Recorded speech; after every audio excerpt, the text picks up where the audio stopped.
Bismillahirrahmanirrahim. Assalamu alaikum. Dear student of grade 8, that is P9, welcome to your biology class. Today we are going to discuss the topic study of malaria, which is an example of biological method.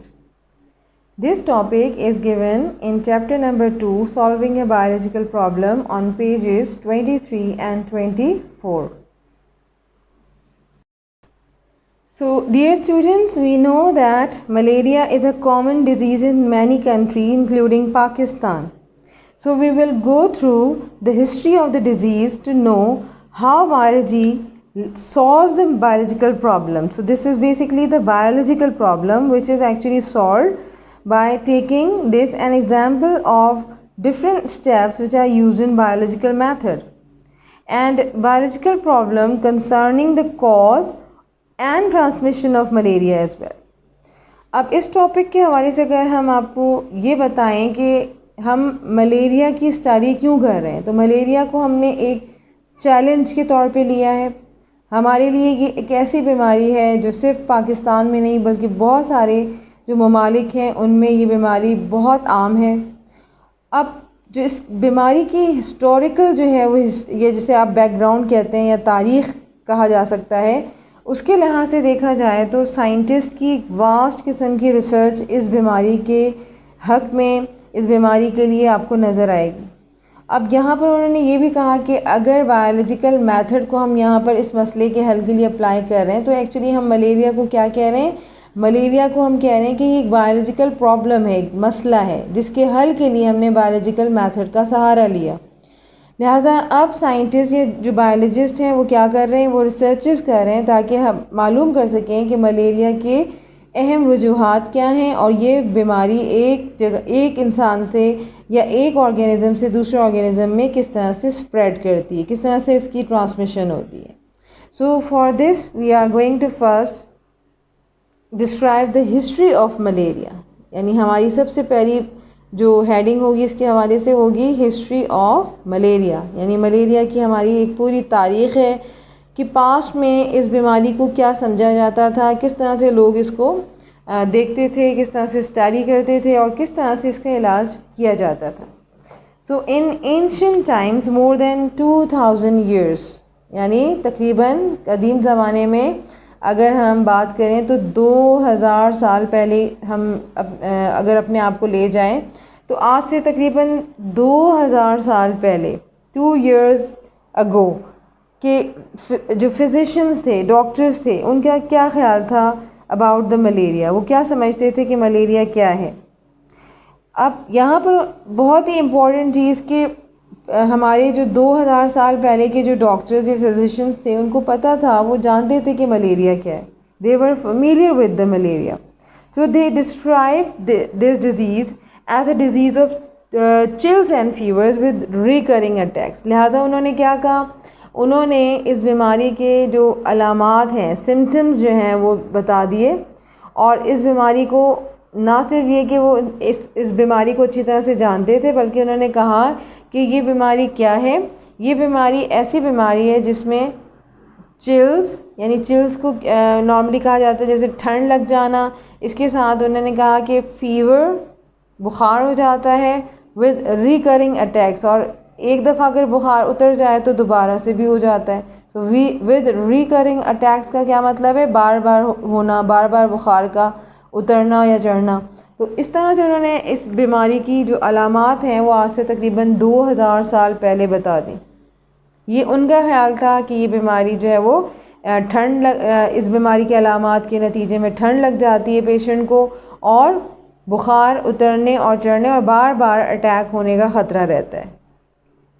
They also observe the disease was more common among people living in low marshy areas. फिर उन्होंने कुछ और इसके reasons find out किए कि जो लोग लो marshy areas में रहते हैं, लो मार्शी एरियाज़ का क्या मतलब है कि ज़्यादातर जो नशीबी इलाके होते हैं जहाँ पर अक्सर बारिश हो जाए या फ्लड आ जाए तो वहाँ पर पानी स्टैगनेंट हो जाता है, रुक जाता है, जिसकी वजह से वहाँ पर एक स्मेल क्रिएट हो जाती है।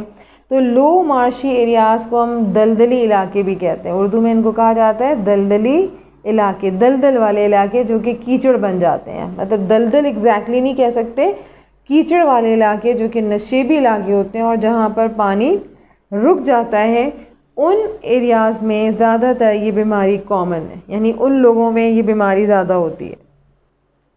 So it was thought that the stagnant water of marshes poisoned the air, and as a result of breathing in this bad air, people got malaria. अब उनके जहनों में क्या कॉन्सेप्ट था? उनके जहनों में ये कॉन्सेप्ट था कि जो लोग लो मार्शी एरियाज़ में रहते हैं, कीचड़ वाले इलाकों में रहते हैं, उनमें ये होता है कि फ़ौरी तौर पे जैसे कि आपको मैंने बताया कि स्टैगनेंट वाटर यानी खड़ा पानी, यानी पानी एक जगह से दूसरी जगह मूव जिसमें नहीं कर पाता, और बाकायदा जो है वो पॉन्ड्स बन जाते हैं पानी के, और वो पानी इतना गंदा हो जाता है कि वो आसपास की जो एयर है उसको गंदा कर देता है। यानी इसके आसपास की जो एयर है वो क्या हो जाती है? बैड एयर हो जाती है, गंदी हवा हो जाती है। और जो भी लोग इस बैड एयर में सांस लेते हैं उनको खुदा न खास्ता मलेरिया का जो मर्ज़ है या प्रॉब्लम है वो हो जाता है।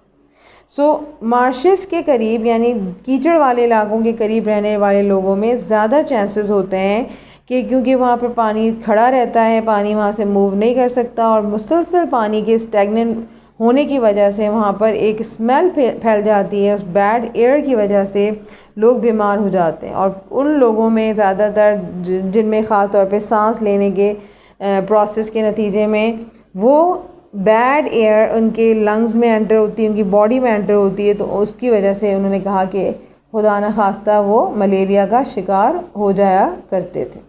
तो ये कॉन्सेप्ट था जो कि ट्रू नहीं है, यानी इसको गलत करार दिया गया है। क्यों गलत करार दिया गया है?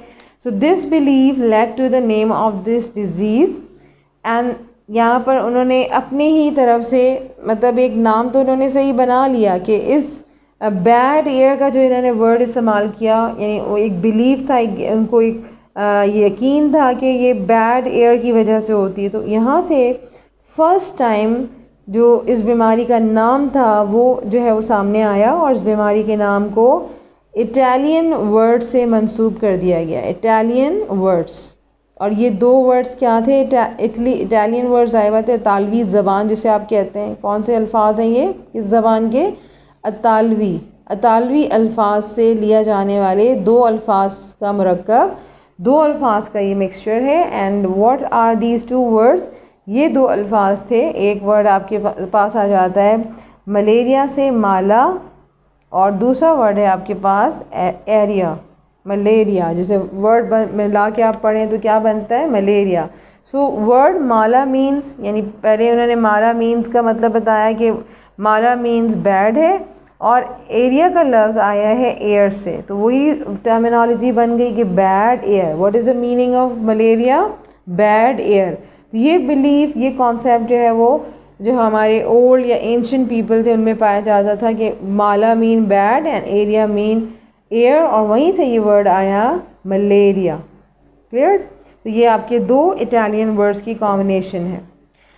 Now, for further clarification of the observation, what happens that some volunteers drank stagnant water.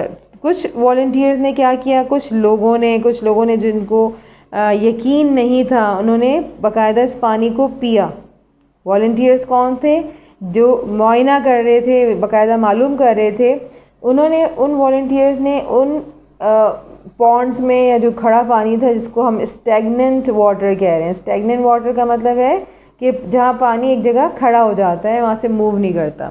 तो उन वॉलंटियर्स ने, उन लोगों ने स्टैगनेंट वाटर पिया, यानी वो पानी पिया, और उस पानी को पीने के बाद जब उन्होंने कुछ अरसे के बाद चेक किया कि उनको कोई बुखार तो नहीं हुआ, तो they did not develop malaria, उनमें कोई बीमारी ज़ाहिर नहीं हुई, वो बीमार नहीं हुए। They did not got malaria, और आप ये भी लिख सकते हैं they did not develop malaria, उनमें मलेरिया का कोई बुखार भी मलेरिया नामी जैसे कोई भी जो सिम्टम्स थे जो मैंने स्टार्टिंग में आपको बताया कि ठंड लग जाना उसके बाद बुखार हो जाना, ऐसी कोई अलामात इन वॉलंटियर्स इन लोगों में ज़ाहिर नहीं हुई। हालांकि उन्होंने एक तजुर्बे के तौर पे वो पानी पिया था जिसको हम गंदा पानी कह सकते हैं। तो इन्होंने यानी अपने ज़िंदगी से रिस्क लिया और रिस्क उनका इस हद तक कामयाब हुआ कि अल्लाह ताला ने उनको मलेरिया के मर्ज़ से बचा लिया और उनमें वो बीमारी ज़ाहिर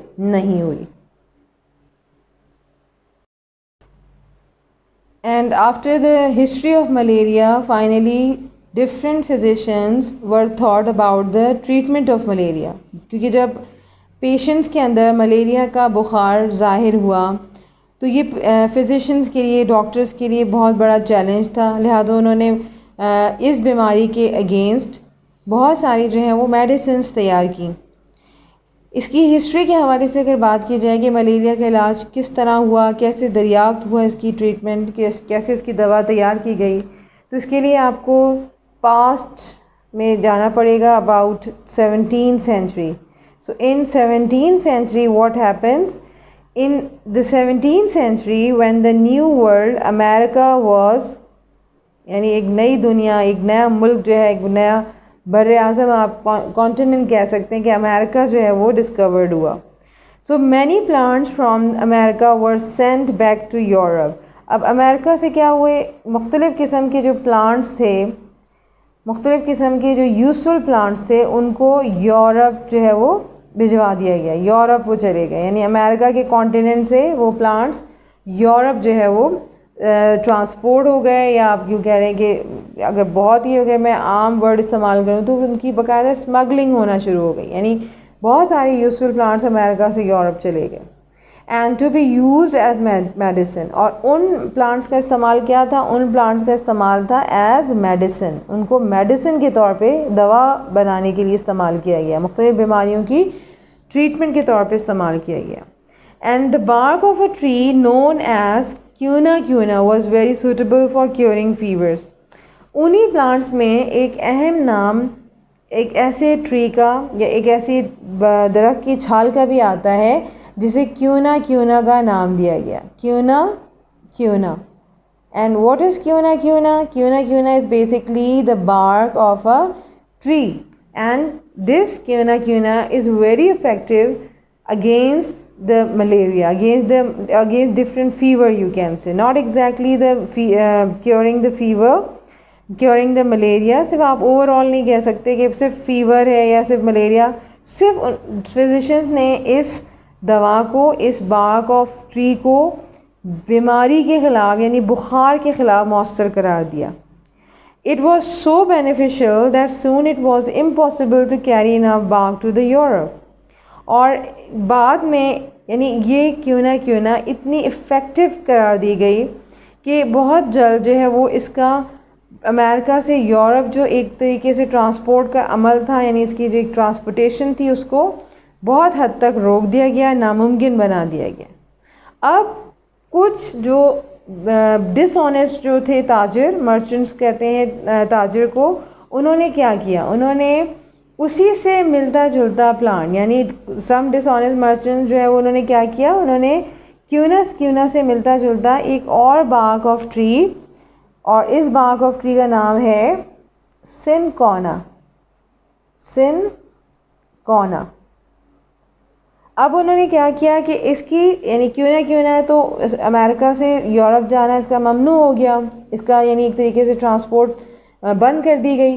तो क्यूना से मिलता जुलता एक और प्लांट था जिसका मतलब बिल्कुल स्ट्रक्चर जो है वो उसकी एक अगर एक्सटर्नल स्ट्रक्चर देखा जाता तो सिनकोना का जो बार्क की या बार्क ऑफ ट्री था वो क्यूना की बार्क ऑफ ट्री से बहुत ज़्यादा मिलता था।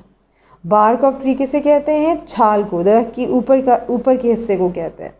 तो अब सिनकोना की इस सिमिलैरिटी को, इस रिजेम्बलेंस का फ़ायदा उठाते हुए कुछ डिसऑनेस्ट जो मर्चेंट थे, डिसऑनेस्ट किसे कहा जाता है? बेईमान ताजिर, यानी वो अपने पेशे से, अपने जो एक तिजारत थी, अपने एक जो है वो ट्रेड है, जो भी आप कह सकते हैं उसको, उससे लॉयल नहीं थे, उससे वफ़ादार नहीं थे। उन्होंने क्या किया? उन्होंने क्यूना की जगह सिनकोना को सब्स्टिट्यूट के तौर पे क्योंकि ये रिजेंबल कर रही थी कि ना से वहाँ से ट्रांसपोर्ट करना शुरू कर दिया। अब ये ट्रांसपोर्टेशन जो है वो ये समझी जा रही थी कि अमेरिका से आ रही है और बिल्कुल उस बीमारी के लिए एक इलाज है, बीमारी की ट्रीटमेंट के तौर पे इस्तेमाल हो सकती है। लेकिन इंसानियत को इससे क्या फ़ायदा हुआ, इंसानियत को यानी इंसानों को इससे क्या फ़ायदा हुआ कि this dishonesty of some merchants prove much valuable for mankind. इससे आपके पूरे जो खुदा न खास्ता मलेरिया के बीमार अफराद थे, फीवर वाले हामिल लोग थे, पेशेंट्स थे, उनके लिए ये बेनिफिशियल मेडिसिन के तौर पे इस्तेमाल हो गई। कैसे इस्तेमाल हो गई? क्योंकि cinchona bark was found to be excellent for the treating malaria, क्योंकि इसके अंदर ऐसे केमिकल्स पाए जाते थे या पाए जाते हैं जो कि मलेरिया की ट्रीटमेंट के लिए बाकायदा इस्तेमाल हुए। सो मलेरिया की और द ट्रीटमेंट ऑफ मलेरिया भी आप लिख सकते हैं, ट्रीटमेंट ऑफ मलेरिया, यानी बाकायदा इससे मलेरिया का इलाज किया गया, मलेरिया का ट्रीटमेंट किया गया, क्योरिंग की गई। अब यहाँ पर we know now the reason cinchona bark contains, क्या है इसके अंदर, क्या केमिकल है, तो उस केमिकल का नाम अब आपने मेंशन करना है। And the name of that chemical is quinine. Name of that chemical is QUININE। तो इस केमिकल का नाम है क्यूनिन। और इस क्यूनिन की इजाद के साथ ही फाइनली जो मलेरिया का एक प्रॉब्लम था वो सॉल्व हो गया और उस बुखार को बहुत हद तक कंट्रोल कर लिया गया।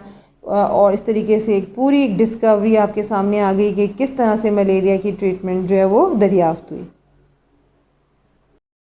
Now the last heading is causes of malaria, यानी मलेरिया के बीमारी के वजूहात। मलेरिया की बीमारी की जो वजूहात हमने अभी हिस्टोरिकल बैकग्राउंड में बताई वो ये थी कि स्टैगनेंट वाटर के पीने से शायद मलेरिया का बुखार हो जाता है, लेकिन ऐसा नहीं है। एक्चुअली कॉजेज़ ऑफ मलेरिया के हवाले से जो फिजिशियंस की रिसर्चेस हैं कि at that time physicians treated malaria with cinchona without understanding the cause of malaria. अब सबसे पहला जो पॉइंट इसमें यह आता है कि जो एंशिएंट हमारा टाइम है जिसमें फिजिशियंस जो हैं वो सिनकोना की मदद से, सिनकोना यानी बार्क ऑफ ट्री की मदद से क्या किया करते थे, वो उसमें से जो मौजूद एक केमिकल मैंने अभी आपको बताया क्यूनिन की मदद से मलेरिया की ट्रीटमेंट किया करते थे। यानी उनको एग्जैक्टली ये नहीं पता था कि मलेरिया का बुखार किस वजह से होता है। अब यहाँ पर इफ़ेक्टिव इस तरीके से हो गया कि शायद अल्लाह ताला ने उन मरीज़ों को या उन मरीज़ों का कोई वसीला लगाना था जिससे सिनकोना और सिनकोना से हासिल होने वाले इस केमिकल क्यूनिन की मदद से मलेरिया का इलाज होने लगा। लेकिन साइंटिस्ट्स को, फिजिशियंस को इस बीमारी की असल वजूहात के बारे में मालूम नहीं था। वो नहीं जानते थे कि ये बीमारी किस वजह से होती है। सो 200 years later, यानी तकरीबन 200 साल, 200 years later, तकरीबन 200 साल के बाद क्या हुआ, कुछ जो है वो रिसर्चेस सामने आई and it was found that some diseases are caused by the tiny living organism. इन 200 साल के रिसर्चेस के बाद ये पता चला कि एक्चुअली कोई ऐसे ऑर्गेनिज़म भी दुनिया में मौजूद हैं, यानी टाइनी लिविंग ऑर्गेनिज़म, छोटे छोटे जानदार दुनिया में मौजूद हैं जो कि मुख्तलिफ़ किस्म की बीमारियों में अहम कॉज के तौर पे सामने आते हैं। यानी यही छोटे छोटे जानदार, चाहे इसमें जर्म्स हों, बैक्टीरिया हों, वायरसेस हों, पैरासाइट्स हों, ये छोटे जानदार भी बीमारियां फैलाने का सबब बन सकते हैं। And after this discovery it also became a believe that malaria too might be caused by some micro organisms. और जब ये रिसर्च आई कि कुछ लिविंग ऑर्गेनिज़म या छोटे छोटे लिविंग ऑर्गेनिज़म की वजह से बीमारियां हो सकती हैं, तो इस बिलीफ के बाद मलेरिया के हवाले से कहा गया कि मलेरिया का जो बुखार है वो भी मे बी पॉसिबल, 100% नहीं कहा उन्होंने, लेकिन मे बी पॉसिबल कि ये भी किसी लिविंग ऑर्गेनिज़म की वजह से हो सकता है, not due to the stagnant water और by drinking the water of the stagnant pool या पॉन्ड भी इसको कह सकते हैं. सो लिविंग ऑर्गेनिजम्स और the small living organisms are responsible for causing malaria. तो ये एक बिलीफ सामने आया, यकीन सामने आया कि हो सकता है कि ऐसा भी हो कि मलेरिया किसी लिविंग ऑर्गेनिज्म की वजह से पैदा हो. Now what is the basic thing which I am going to tell you now, कि अब यहाँ पर क्या चीज़ है जिसको आपने बहुत अहम तरीके से जो है वो नोट डाउन करना है. It is the contribution of Laveran which is actually written under the heading of causes of malaria. So contribution of Laveran. So ये एक साइंटिस्ट थे जिन्होंने सबसे पहले मलेरिया के कॉज पर काम किया और इसको फाइनली उन्होंने डिस्कवर किया कि लेवरान की जो कंट्रीब्यूशन है वो क्या है. लेवरान की कंट्रीब्यूशन ये है कि उन्होंने मलेरिया के सबब को, रीज़न को जाना और पूरी दुनिया के सामने अपनी खिदमात जो हैं वो पेश कर दी. सो इन 1878 इनकी जो कंट्रीब्यूशन का अरसा है या एग्जैक्ट जो ड्यूरेशन है, टाइम है, वो है 1878. सो इन 1878 एक्चुअली फ्रेंच आर्मी फिजिशियन, कौन थे ये? फ्रेंच आर्मी फिजिशियन थे. फ्रेंच आर्मी फिजिशियन मीन कि ये फ्रांस में डॉक्टर हुआ करते थे, यानी आर्मी या फ़ौज के डॉक्टर भी आप इसको कहते हैं. तो फ्रेंच आर्मी फिजिशियंस थे और इन फिजिशियन की वजह से क्या हुआ कि उन्होंने बाकायदा कॉज ऑफ मलेरिया के बारे में रिसर्चेस की और इसके लिए उन्होंने बाकायदा एक्सपेरिमेंटल वर्क किया. एक्सपेरिमेंटल वर्क या रिसर्च कैसी थी इनकी? एक्सपेरिमेंटल वर्क इनका बेस करता था कि उन्होंने बाकायदा तौर पर एक मलेरियल पेशेंट की बॉडी से, एक पेशेंट की बॉडी से ब्लड लिया. मलेरियल पेशेंट की बॉडी से ब्लड लेने के बाद उसको माइक्रोस्कोप में जब उन्होंने ऑब्ज़र्व किया तो उन्होंने छोटे छोटे लिविंग क्रिएचर्स उसमें देखे. एंड इनकी डिस्कवरी को दूसरे साइंटिस्ट ने जो है वो बिल्कुल रद्द कर दिया, इनकार कर दिया कि आप सही नहीं कह रहे, आपका जो एक्सपेरिमेंटल वर्क है वो गलत है. क्या था इनका एक्सपेरिमेंटल वर्क? उन्होंने सबसे पहले मलेरिया पेशेंट की बॉडी के अंदर से ब्लड लिया. ब्लड का सैंपल उन्होंने माइक्रोस्कोप में ऑब्ज़र्व किया और जब माइक्रोस्कोप में उन्होंने बाकायदा ऑब्ज़र्वेशन के बाद ये देखा, मिसाल के तौर पे ये ब्लड का सैंपल है, उन्होंने देखा कि ब्लड के अंदर छोटे छोटे माइक्रो ऑर्गेनिज्म जो है वो बाकायदा फ्लोट कर रहे हैं, तैर रहे हैं, हिलते हुए नज़र आ रहे हैं. जब उन्होंने क्लोज लुक में देखा तो वो वाकई टाइनी लिविंग ऑर्गेनिजम्स थे और उन्होंने अपने एक्सपेरिमेंटल वर्क को बताया कि ये जो ब्लड का सैंपल मैंने मलेरियल पेशेंट यानी ब्लड सैंपल जो उन्होंने लिया, blood from malarial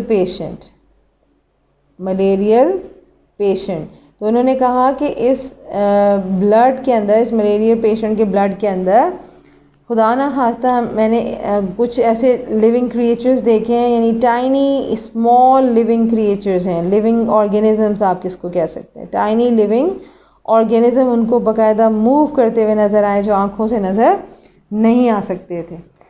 now his discovery actually was not believe by the other scientist. अब दूसरे साइंटिस्ट ने कहा कि भाई आप गलत कह रहे हैं, आपकी डिस्कवरी को हम नहीं मानते. लेकिन ये बहुत ही फॉर्चुनेट था लेवरान के लिए कि 2 years लेटर, 2 साल के बाद उनकी रिसर्च को जो है वो दूसरे साइंटिस्ट ने जो है वो एक्सेप्ट कर लिया. 2 years later what happens? Another physician saw the same creatures in the blood of another malarial patient. 2 साल के बाद एक और फिजिशियन थे, एक और डॉक्टर थे, उन्होंने उसी तरह के लिविंग क्रिएचर्स जो हैं वो एक और मलेरियल पेशेंट के ब्लड में देखे और फाइनली ये प्रूव हो गया.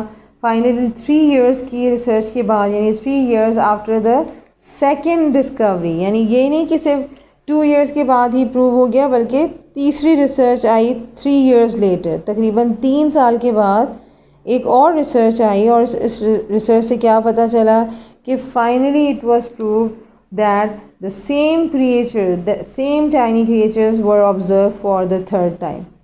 एक दफ़ा जो है एक्सपेरिमेंटल वर्क जो लेवरान ने किया उसमें प्रूव हो गया, 2 साल के बाद एक और फिजिशियन ने इसको प्रूव किया और 3 years later finally third time जो है वही लिविंग क्रिएचर जो है वो मलेरियल पेशेंट के ब्लड में नज़र आ गए. And finally the organism was given the name, और इस तरह से उन ऑर्गेनिजम्स को बाकायदा नाम दिया गया, and the name of those organism is Plasmodium. इनको क्या नाम दिया गया, मैं उर्दू में भी लिखती हूँ आपके लिए, प्लाज्मोडियम, प्लाज्मोडियम। सो प्लाज्मोडियम नामी एक मलेरियल पैरासाइट फाइनली डिस्कवर हुआ। And what is Plasmodium? It is a malarial parasite. इसको क्या नाम दिया गया? मलेरियल पैरासाइट नाम दिया गया कि मलेरियल पैरासाइट जो है वो मलेरियल पेशेंट की बॉडी में मौजूद है, जिसकी वजह से मलेरिया का बुखार होता है। So this is the main cause that was actually discovered, or that was actually discovered by Laveran. So this is the end of today's lesson related to the study of malaria. Thank you so much.